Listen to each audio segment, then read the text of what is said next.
On the Edmonton side, it does feel rather desperate for the Oilers right now. Obviously, you lose tonight, it's basically over. Down 3-0 is difficult.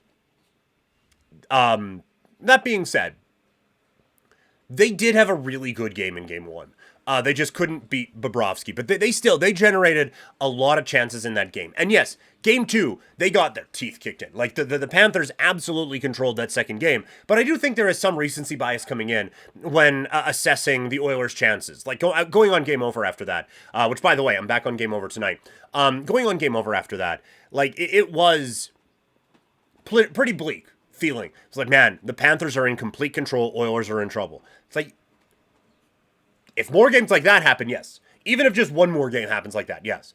But still, this is still an Edmonton team that has so much talent on it and showed it as early as game one. They just couldn't capitalize. So I do think that there is maybe a little bit of doomsday happening here. But the first goal tonight is going to be huge. That building is going to be rocking and looking for any excuse to just lose its mind.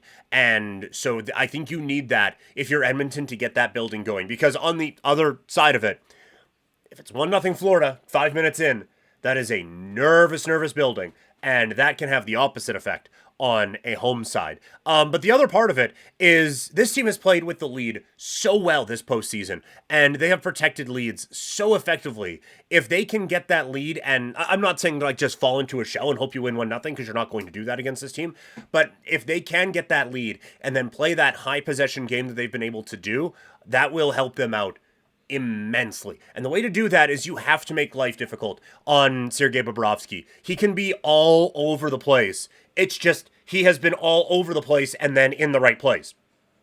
And that's been a problem here for this group. If they can get traffic in front and if they can take advantage of the chaos, things will be great. And this is where, like, it can't just be McDavid and Hyman. We'll get to that a little bit more in depth in a second here.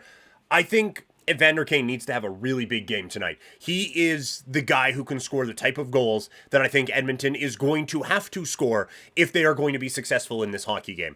I don't think that they can win this series with him being as non-noticeable as he is. And if Perry's in the lineup tonight, and apologies, I know it's a little bit closer to puck drop, but I didn't see if he was or not. If he is, he needs to be in there making plays as well. But like they need someone other than McDavid and Hyman to step up in this game. Those guys have been really, really good.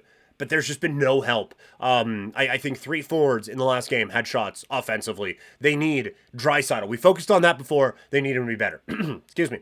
Ryan Nugent-Hopkins needs to show up in this series. Henrique needs to show up in this series. Honestly, sorry, I'm very choked up about it.